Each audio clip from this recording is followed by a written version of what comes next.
Hello.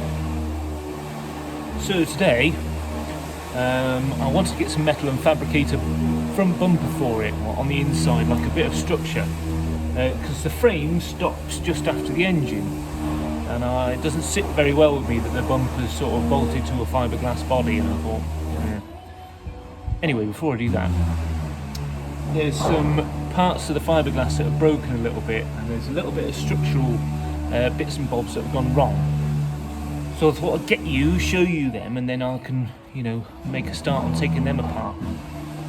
For one, this suspension unit isn't moving up and down, it's really stiff.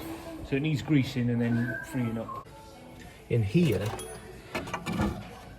you can see that start to push that corner's rotted out and push the corner up above it. And all that is a bit of fiberglass body that's been sort of sandwiched between two pieces of steel.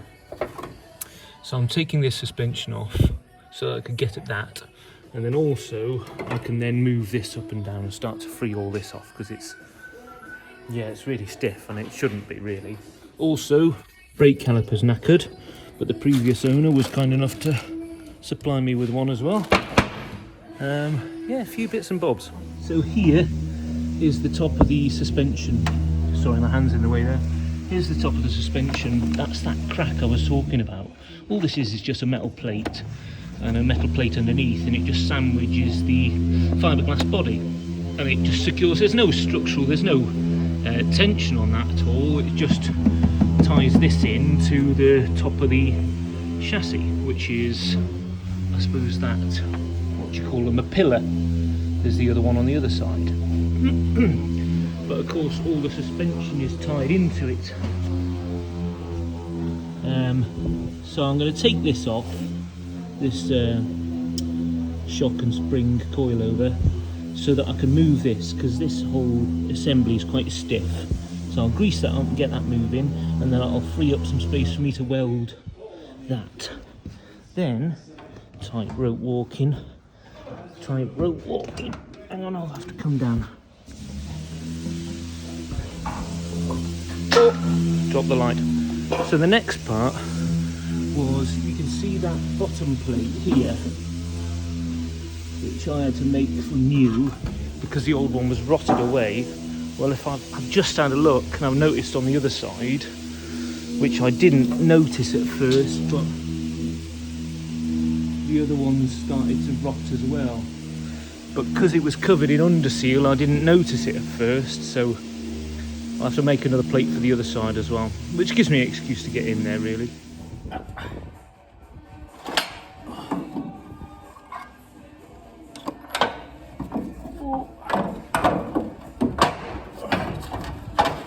Okay. So then, we are bright, sunshiny day. So, you can see now, how easy was that? So you can see that bottom plate we made. I need to make another one of those. And you can also see that this should move up, but it doesn't. One thing I did notice, you can see there's poly bushes in here. Somebody's cared for this. So at some point somebody's been in here, but it's just been left for too long. See, now that suspension's out, this should flop up and down.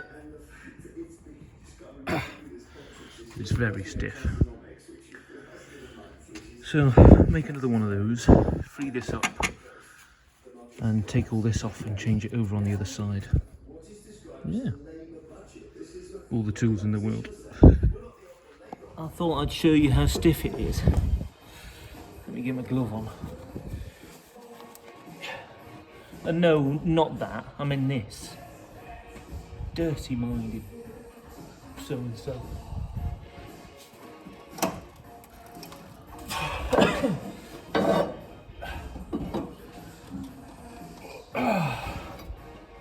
I've been doing this for about 10 minutes now, trying to loosen this off. Oiling and greasing stuff.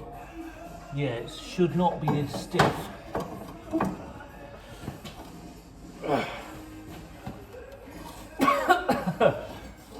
That should just flop about. think.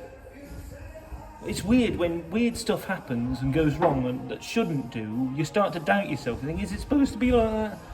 No, it's not supposed to be like that. Oh. So yeah, also I spotted somewhere I need to get some more oil without getting oil on the camera. So throughout the chassis there are those, can you see that? I don't know. There are those tubes, I suppose, they're like part of the structure. But they're not treated on the inside. Can you see in there? Oh yeah. So, and they're open, so as things have happened, it's just got water in there and it's just got rotten. You can see at the back, at part of the outriggers, you can see the steel I've replaced it with. Yeah, it's a bit overkill, but at least it'll never rust and it'll be strong as hell. But I can't do that with in there. Look at all that. So yeah, I'm just going to pelt a load of it. It's still strong, it hasn't rusted through, so I'm just going to pelt a load of oil in there, I think, on the compressor. Like I did with the chassis. Ooh.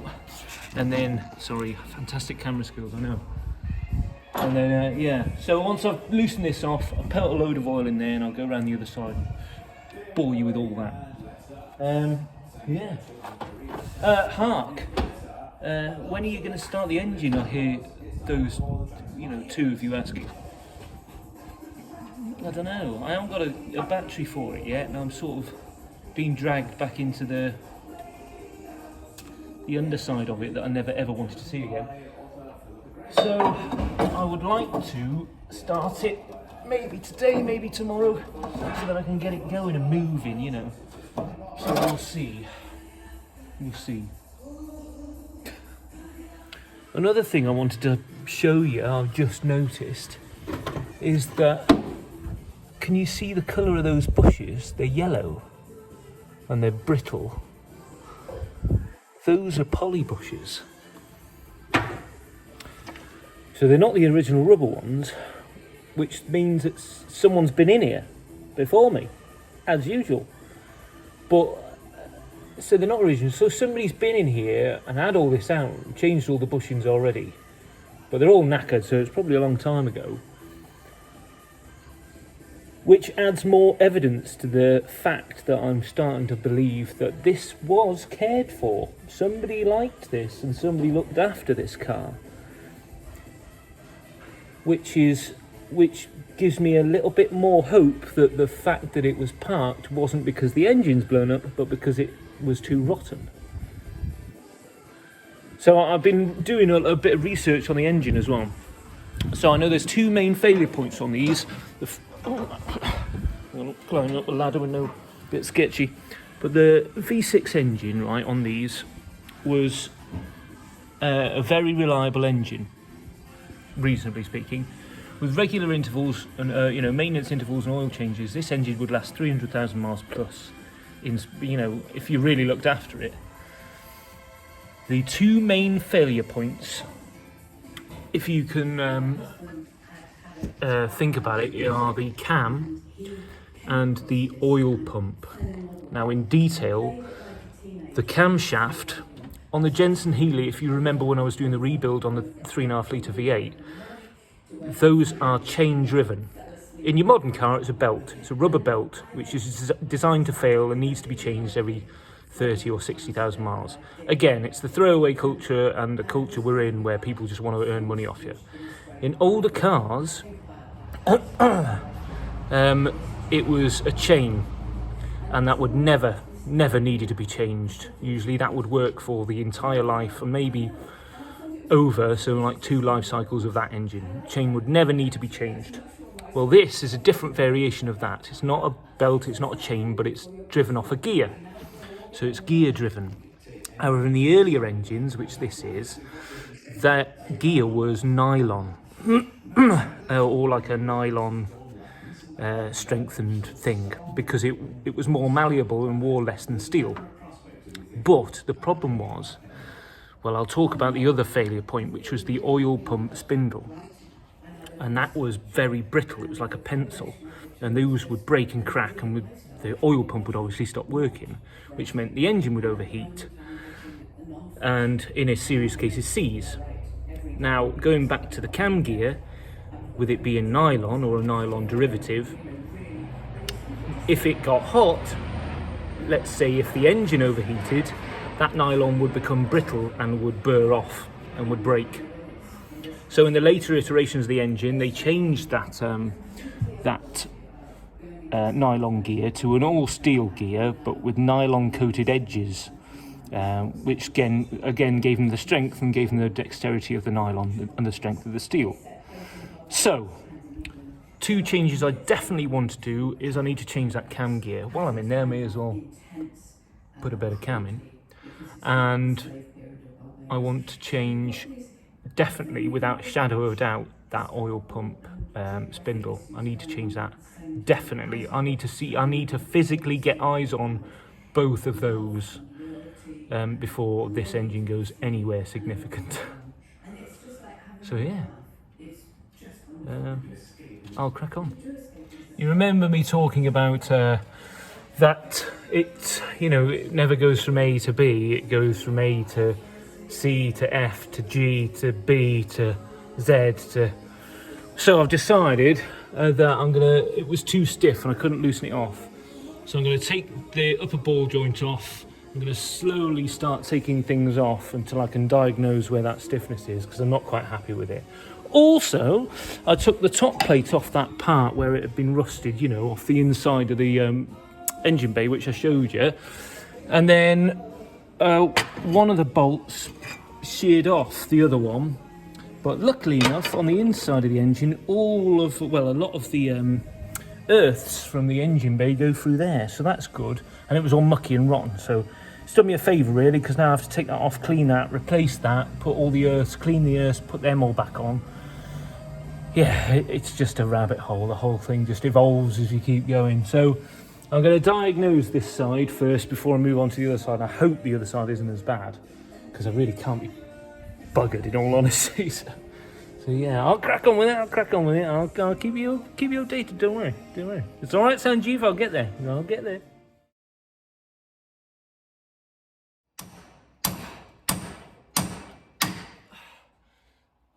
Come on.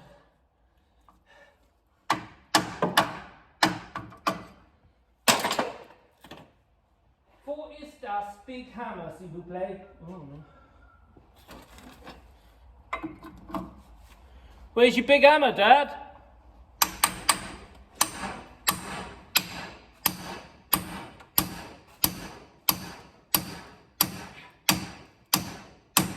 Where's your looking for that thing? Where's your big hammer? Okay, well, I don't know. Oh, mate. That's all right.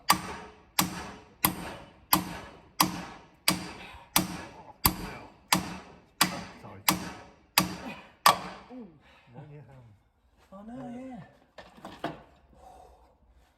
I think it is this, because everything else is pretty. Right. Yeah. Everything else is pretty good. Oh, fuck it now. Put it back on. We've got a new thing. We've got the new one coming, haven't we? Oh, you're right then. Great. Oh, that's good. It's not that one. Oh, I don't know. What, the start at the bottom, trunnion? Isn't that supposed to swivel as well? Yeah, it does. Look at that. Yeah, it's that top fucker. Well, I've never known a fucking thing as tight as that before, have you? Oh, well, no. Great. Come on, let's go and have a cuppa. You're on! Right, find a big hammer as well. New problem I'm having. So I'm trying to take the brake pads out of this new caliper so that I can clean them up, because they're all rusted and seized. You can see I've oiled them up. Now, in a normal car, or a modern car I should say, these are slotted in and they're not free, but they're not retained by anything usually. There may be a small clip. But on these, there's a split pin. Well, there's a big pin that goes through, holds the brake pads where they are. There's two pins there and there. And these pins are held by a split pin, very small, hang on, located here and here. Now, as you can see, they've been rusted in and that split pin's broke. So there's just a tiny little nub in there that I'm trying to get out. Just thought I'd, show you the next step. For those of you that don't know, so I've got them off anyway, so yours and yours. So for those of you that don't know how a brake caliper works, it's quite simple. So there's a brake disc. Oh, I shouldn't have got grease on that.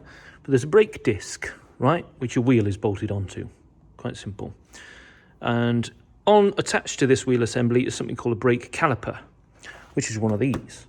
Inside a brake caliper, there'll be 1, 2, 3, there'll be a number or maybe one of pistons. And these will sandwich against the disc. So they'll have a brake pad on each side.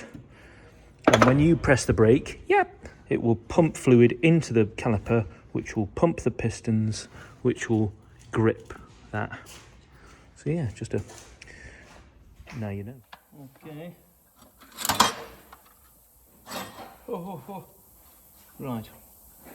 Oh no, a little bit more there.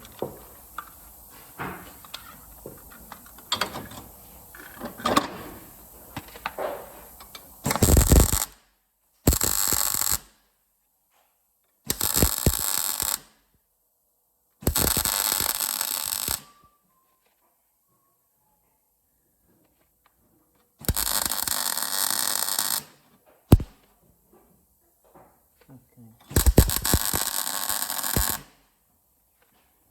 Jobs are good.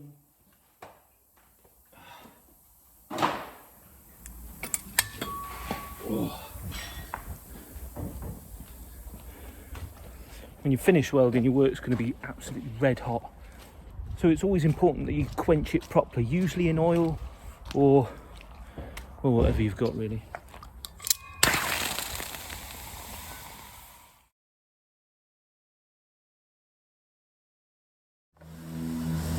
Hello.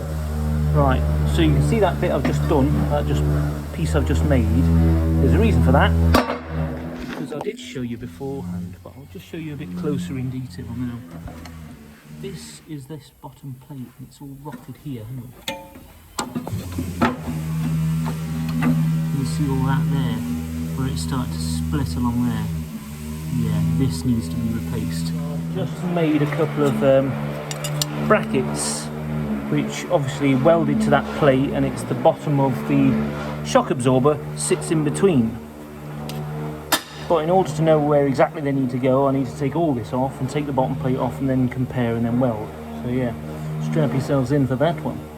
Do you know what I mean? The whole day I was going to do brakes, and I wanted to get it running today, but now it's turned into fabricating and welding and suspension. Yeah, it's weird. You never do what you set out to do. There's always like a million other things that you have to do before you do what you want to do. So yeah, welcome to my life.